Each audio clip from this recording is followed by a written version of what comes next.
नमस्कार, good morning. स्वागत है आप सभी का। मैं हूं हितेश व्यास। मॉर्निंग प्राइम देख रहे हैं आप IBC 24 पर, जिसमें अब 8 बजने को है और वक्त तो चला है मध्य प्रदेश की हर खबर से आपको रूबरू कराने का। अब तक क्या कुछ घटा, आज दिन भर क्या खास रहने वाला है, हर खबर पर तफसील से करेंगे बात। लेकिन पहले हेडलाइंस। आज भोपाल में होगी बीजेपी की अहम बैठक। लोकसभा चुनाव की तैयारियों को लेकर करेंगे मंथन। सभी मंत्री, विधायक और जिला अध्यक्ष होंगे शामिल।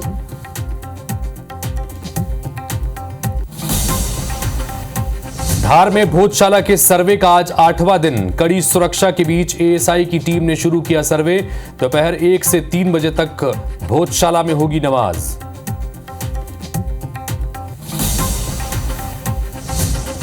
ग्वालियर में रिटायर्ड होमगार्ड की हत्या। घर में बक्से में मिली लाश। पुलिस ने मृतक की नातीन को लिया हिरासत में। होली के दिन से थी लापता।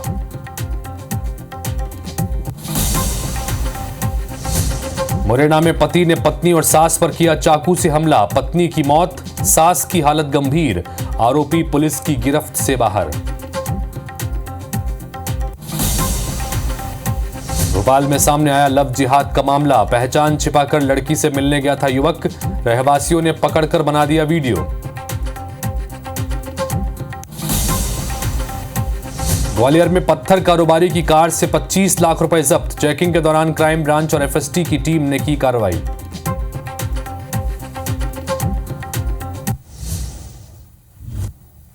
प्रायोजक हैं राजयोग पेन। खुशियां आपकी, रंग हमारे।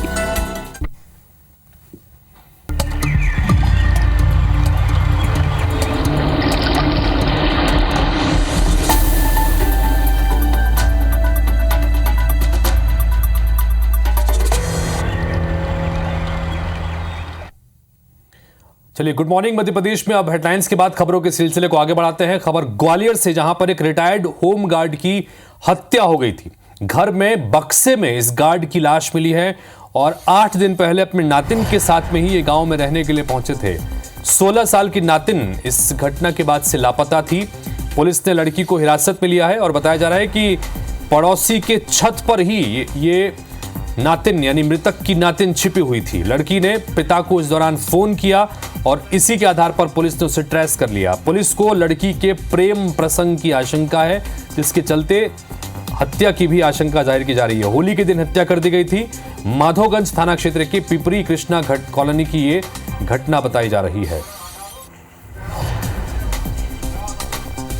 तो होमगार्ड के रिटायर्ड जवान की हत्या हो गई थी और इसमें घर में बक्से में इसकी लाश मिली है गार्ड की। 8 दिन पहले अपने नातिन के साथ में ये गार्ड गांव पहुंचे थे। 16 साल की नातिन इसके बाद से लापता थी।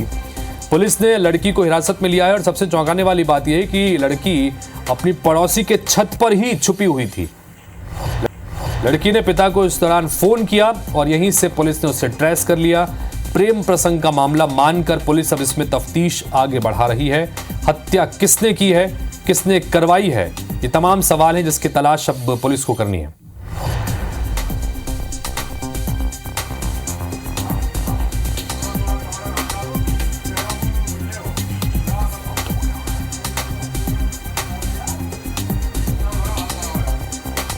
तो ग्वालियर से ये खबर आपको दिखा रहे हैं। चौंकाने वाली बात यह है कि 16 साल की अपनी नातिन के साथ में 8 दिन पहले ही ये होमगार्ड के रिटायर्ड जवान पहुंचे थे और इस दौरान अब इनका शव मिला है एक बक्से में और नातिन जो है वो पड़ोसी की छत पर छुपी हुई मिली है। लापता थी, करीब 4-5 दिन से ही ये लड़की लापता थी। इसके बारे में कोई जानकारी मिल नहीं रही थी, लेकिन इस सब के बीच उस लड़की ने अपने पिता को फोन किया और पुलिस ने इसी के आधार पर उसे ट्रेस किया। तो पीपरी कृष्णा कॉलोनी की ये घटना है ग्वालियर की।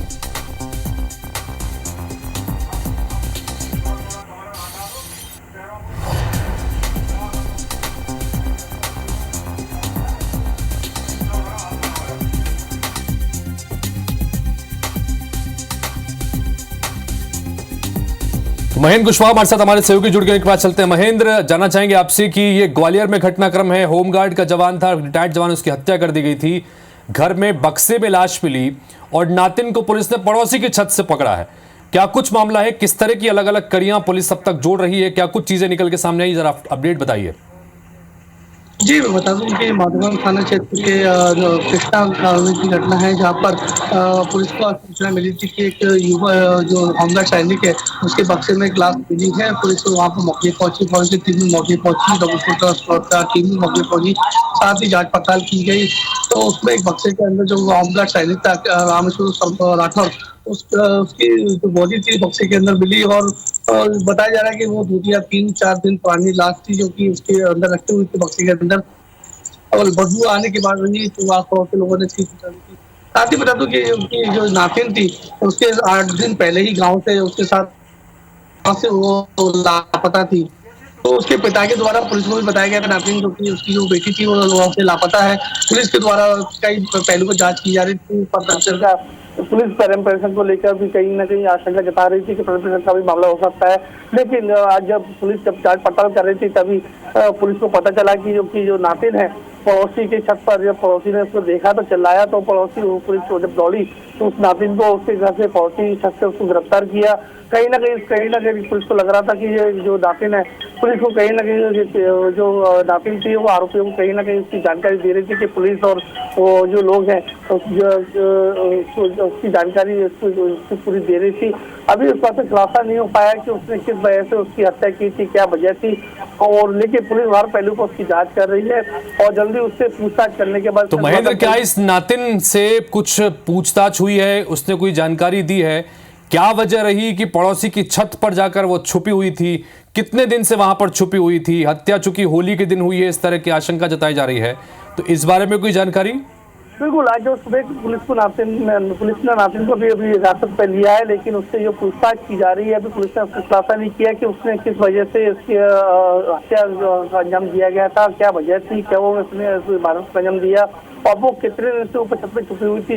लेकिन जब वो जो हत्या हुई 25 तारीख की, जो होली वाले दिन की बताई जा रही है, और जहाँ तक पुलिस का मामला है, जो हत्या वाले दिन लड़की ने अपने पिता को फोन कर बताया था, कुछ लोग उसके घर पे बैठे हुए हैं, उसके दादा को, जो कि जो मृतक है, वो दादा को उसको धमका रहे हैं, पैसों की लेने की बात सामने आ रही है। लेकिन लगातार उससे पुलिस उससे पूछताछ कर रही है अभी, लेकिन पुलिस ने भी खुलासा अभी पूरी तरह से नहीं किया है, लेकिन पुलिस उससे लगातार पूछताछ कर रही है और कुछ घंटों के बाद ही पुलिस का कहना है कि कुछ घंटों बाद उससे ठीक है, आप नजर बना के रखिए महेंद्र। इस मामले में जो भी अपडेट निकल के आता है दर्शकों को तक आपके जरिए वो दर्शकों तक पहुंचाएंगे। कुल मिलाकर ये बड़ा चौंकाने वाला घटनाक्रम है कि एक तो हत्या हुई 3 दिन पहले यानी कि होली के दिन और बक्से में लाश मिली है, और दूसरी बात ये कि नातिन पड़ोसी की छत पर छुपी हुई थी। अब किस वजह से छुपी हुई थी, क्या डर कर छुपी हुई थी या हत्या जो हुई है इसमें कहीं उसकी कोई संलिप्तता है, पुलिस हर एंगल से जांच कर रही है।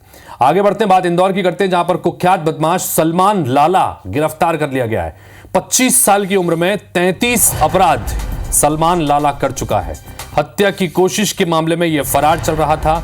पिस्टल के साथ आरोपी को गिरफ्तार किया गया है। क्राइम ब्रांच टीम ने यह बड़ी कामयाबी हासिल की है। ये इस वक्त जो स्क्रीन पर आप शख्स की तस्वीर देख रहे हैं, ये वही सलमान लाला है जिसे गिरफ्तार कर लिया गया है। कुख्यात है, उम्र महज 25 साल की है, लेकिन 33 से ज्यादा अपराध अब तक सलमान लाला कर चुका है। हत्या की कोशिश से जुड़े मामले भी इसमें शामिल हैं। आखिरकार उसे पिस्टल के साथ में गिरफ्तार किया गया। क्राइम ब्रांच की टीम ने उसे गिरफ्तार किया है और कान पकड़कर उठक बैठक भी उससे लगवाई गई है। अंशुल मुकाती हमारे सहयोगी फोन लाइन पर जुड़ रहे हैं, उनसे बात करते हैं। अंशुल, सलमान लाला कुख्यात बदमाश बताया जा रहा है, 25 साल की महज उम्र है। किस तरह के अपराध इसने किए हैं, किस तरह के आरोप इसके ऊपर थे और गिरफ्तारी कैसे हुई इसकी? जी बिल्कुल हितेश, आपको बता दूं कि इंदौर ही नहीं, इंदौर के आसपास के कई इलाकों में सलमान लाला की दहशत जो है वो बनी हुई थी, और सलमान लाला खुद की अपनी एक गैंग जो है वह कई दिनों से ऑपरेट भी करता था। इसके पहले भी कई बदमाशों को गिरफ्तार किया गया था जो कि सलमान लाला गैंग के बताए जाते थे, और इंदौर शहर में जितनी भी चाकूबाजी और गोलीबाजी की घटनाएं होती थी उसमें कहीं ना कहीं सलमान लाला का हस्तक्षेप उसमें माना जाता था। अपराधी सलमान लाला को जब पुलिस टीम पकड़ने के लिए पहुंची थी, इस दौरान उसके पास एक लोडेड पिस्टल थी और उसने पुलिस पर पिस्टल दागने की कोशिश भी की थी। हालांकि पुलिस के द्वारा उसे गिरफ्तार कर लिया गया और उसे फिलहाल कोर्ट में पेश किया जा रहा है। सलमान लाला पर हत्या, लूट और डकैती के साथ ही बलात्कार और अवैध हथियार रखने के कई गंभीर मामले दर्ज हैं, और इसकी उम्र महज 25 साल है, लेकिन 33 से अधिक अपराध जो है अभी तक इसके ऊपर दर्ज हो चुके हैं। फिलहाल ये एक हत्या के मामले में फरार चल रहा था, जिसे कि पुलिस लगातार कई दिनों से खोज रही थी और अब जाकर के क्राइम ब्रांच को इसमें सफलता हासिल हुई है। फिलहाल पुलिस सलमान लाला से पूछताछ भी कर रही है और सलमान लाला गैंग के अन्य लोगों के बारे में भी इससे जानकारी जो है वो निकाली जा रही है। जी अंशुल, आप बने रहिए क्योंकि अगली खबर भी इंदौर से ही है, वो भी दर्शकों तक पहुंचा दें, उसके बाद फिर आपसे बात करते हैं। इंदौर से अगली खबर आपको दिखा रहे हैं। नागा साधु बनकर लोगों से ठगी करने के आरोपी को गिरफ्तार कर लिया है। बिना नंबर प्लेट की कार से घूमकर राहगीरों से यह ठगी करता था। धन लाभ का झांसा देकर ज्वेलरी लूटकर यह फरार हो जाता था। आरोपी के पास से सोने की चेन समेत 2 लाख रुपए का सामान जब्त किया गया है। आरोपी ने इंदौर और गुजरात में भी कई ठगी की वारदातों को अंजाम दिया है। क्राइम ब्रांच और एरोड्रम पुलिस की यह संयुक्त कार्रवाई बताई जा रही है। अंशुल बुकाती हमारे सहयोगी बने हुए, उनसे बात करते हैं। अंशुल, नागा साधु बनकर लोगों के साथ ठगी करने वाले एक आरोपी को गिरफ्तार किया गया है, तो पुलिस के लिए कम से कम आज कामयाबियों भरा दिन है। एक तरफ सलमान लाला कुख्यात बदमाश की गिरफ्तारी हुई है, तो दूसरी तरफ एक ठग को गिरफ्तार किया है। ठगी वाले मामले में अपडेट चाहेंगे आपसे। जी बिल्कुल हितेश, आपको बता दूं कि नागा साधु बनकर ये लोगों से लूट की घटनाओं को अंजाम देता था और इसमें सबसे बड़ी बात यह थी कि जो आरोपी को गिरफ्तार किया गया है उसने एक पुलिसकर्मी और एक फौजी तक को अपना शिकार बना लिया था और कहीं ना कहीं राह चलते लोगों को या सोने के आभूषणों को अभिमंत्रित करके धन लाभ होने का झांसा देता था और उसके बाद आभूषण मिलने पर लूट कर फरार हो जाता था। फिलहाल इस आरोपी से लूट में जो 2 चेन लूटी गई थी उसे भी बरामद किया गया और आरोपी इतना शातिर है कि उसके द्वारा गुजरात सहित इंदौर के कई अलग अलग इलाकों में इस तरह से वारदात को अंजाम दिया गया है। आरोपी जो है बिना नंबर की कार से लगातार शहर में घूमता रहता था और सुबह और शाम के समय जो सड़क पर चलते हुए राहगीर थे उनसे बात करता था और उन्हें कहीं ना कहीं उनके गले में जो आभूषण होते थे उन्हें अभिमंत्रित करने की बात कहता था और जैसे ही उसे वो आभूषण मिलते थे तो वो लोगों को चकमा देकर के वहां से फरार हो जाता था। फिलहाल पुलिस इस आरोपी से और पूछताछ भी कर रही है और कहीं ना कहीं आरोपी से यह भी जानकारी निकाली जा रही है कि इसके द्वारा और कौन कौन से इलाकों में इस तरह से वारदात को अंजाम दिया गया है। फिलहाल पुलिस को एक बड़ी सफलता जरूर यहाँ पर हासिल हुई है, लेकिन पूछताछ के बाद हो सकता है कि आरोपी से इंदौर सहित गुजरात में भी जो ठगी की वारदातें हुई है उनका खुलासा यहाँ पर हो जाए। जी हितेश। जी अंशुल, बहुत शुक्रिया इस तमाम जानकारी के लिए आपका। तो एक शातिर ठग को गिरफ्तार किया गया और इससे पूछताछ के आधार पर इस मामले में और भी कड़ियां सामने आ सकती है। तो उज्जैन से अगली खबर, जहां पर महाकाल मंदिर के प्रशासक होंगे जिला पंचायत के सीईओ। कलेक्टर ने जिला पंचायत सीईओ मृणाल मीणा को अतिरिक्त प्रभार सौंप दिया है। आगामी आदेश तक ये अतिरिक्त प्रभार कलेक्टर द्वारा उन्हें सौंपा गया है।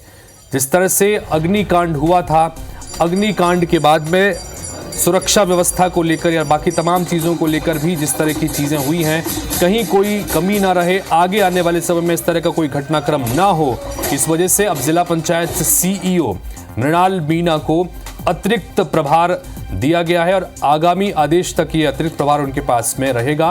महाकाल मंदिर में हुई घटनाक्रम से जुड़ा ये महत्वपूर्ण अपडेट आपको हम दिखा रहे हैं, क्योंकि महाकाल मंदिर के प्रशासक अब होंगे जिला पंचायत के सीईओ मृणाल मीणा। तो होली के पर्व पर महाकाल मंदिर में हुए अग्निकांड में 3 सदस्यीय मजिस्ट्रियल जांच पूरी हो गई है। घटना की आरंभिक जांच रिपोर्ट अब सामने आई है। जांच रिपोर्ट में 5 लोग दोषी पाए गए हैं। ये शासकीय कर्मचारी और निजी सुरक्षा एजेंसी के बताए जा रहे हैं। हालांकि जांच अभी जारी है। घायलों के बयान के बाद और भी आरोपियों के नाम बढ़ेंगे। कलेक्टर नीरज कुमार सिंह ने बताया कि 4 बिंदुओं पर रिपोर्ट सौंपी गई है। बाहर से लाया गया गुलाल गर्भगृह में उड़ाया गया था, जो कि कपूर की थाली पर गिरने के कारण आग लगी। फाइनल रिपोर्ट आने के बाद आरोपियों की संख्या और भी बढ़ सकती है।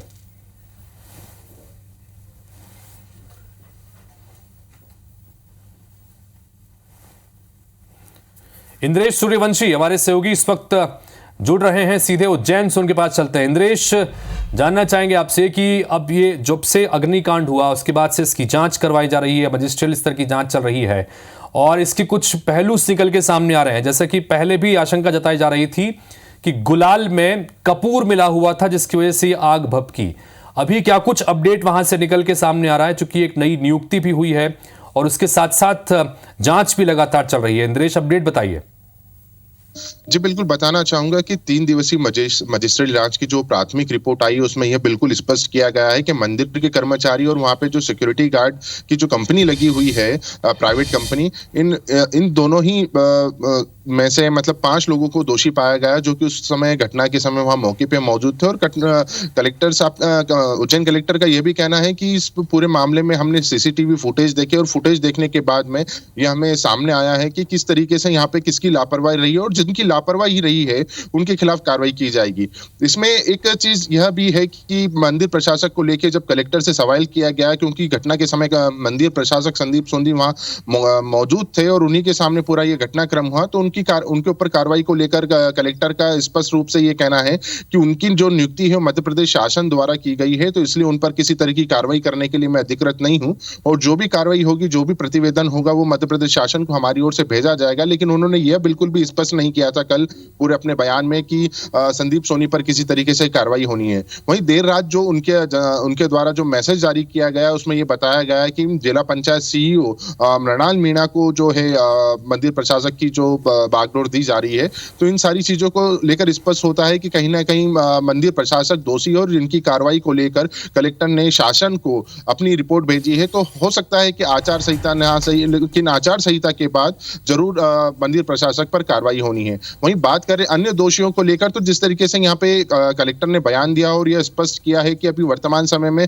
जो पंडे पुजारी जो उस समय वहां मौजूद थे, जिनके साथ में यह घटना कारित हुई है, तो उनसे भी बयान बाकी है, क्योंकि इसमें पूरा स्पष्ट यह भी हुआ है कि गुलाल जो है मंदिर प्रबंध समिति की ओर से 2 क्विंटल उपलब्ध कराया गया था। इसके बाद भी पंडे पुजारी और अन्य लोगों द्वारा मंदिर में गुलाल लेकर आया गया। और इसमें एक और चीज स्पष्ट करते हुए कलेक्टर ने अपना बयान दिया है कि मंदिर प्रबंधन ने जो गुलाल उपलब्ध कराया था वो हर्बल था, लेकिन बात यहाँ आ रही है केमिकल युक्त गुलाल से आंख फैलने की। तो जो कि यहाँ FSL की जो लैब है उसमें भी यह खुलासा हुआ है कि गुलाल में जो कपूर मिला हुआ था, लेकिन मामला एक काफी गंभीर था, जिसे लेकर एक नागपुर की टीम द्वारा इसका सैंपलिंग ली गई है और उसी के बाद में इसकी रिपोर्ट आनी है।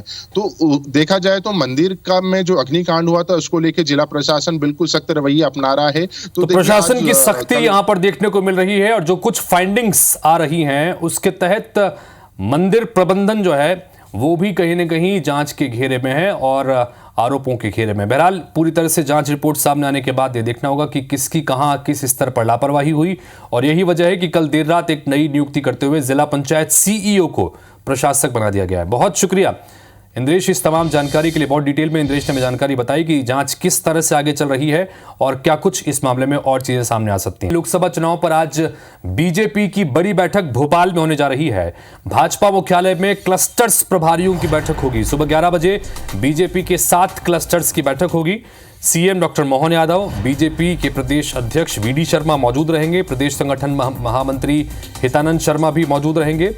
क्लस्टरवार लोकसभा चुनाव क्षेत्रों की स्थिति पर मंथन होगा। चूंकि भारतीय जनता पार्टी ने इन 29 सीटों को क्लस्टर वाइज बांट दिया है। 29 लोकसभा सीटें हैं जिन्हें 7 क्लस्टर्स में बांटा गया है, और ये क्लस्टर्स भोपाल, जबलपुर, रीवा, इंदौर, सागर, ग्वालियर और उज्जैन हैं, जिनमें औसतन 3 से 4 लोकसभा क्षेत्र शामिल हैं। और इन क्लस्टर्स के प्रभारी अलग से नियुक्त किए गए हैं। क्लस्टर्स के प्रभारियों के साथ में भी मीटिंग होगी, और बाकी जो इन क्लस्टर्स में आने वाले विधानसभा क्षेत्र हैं वहां के विधायकों को भी जिम्मेदारी इस बैठक में दी जा सकती है लोकसभा चुनाव के लिए। इधर धार से खबर, जहां पर भोजशाला के सर्वे का 8वां दिन है। एएसआई की टीम भोजशाला में सर्वे कर रही है। पुलिस बल की सारी व्यवस्था चाक चौबंद कर दी गई है। आज चूंकि जुम्मे की नमाज भी अदा होती है, लिहाजा सुरक्षा व्यवस्था इसलिए ज्यादा कड़ी है। दोपहर 1 बजे से दोपहर 3 बजे तक नमाज अदा की जाएगी और तब तक सर्वे का काम रुकेगा। भोजशाला में गुरुवार को लगभग 8.5 घंटे तक सर्वे चला। भोजशाला की छत पर भी जांच हुई। भोजशाला के पीछे कुछ नए स्थान को भी पॉइंट आउट किया गया है।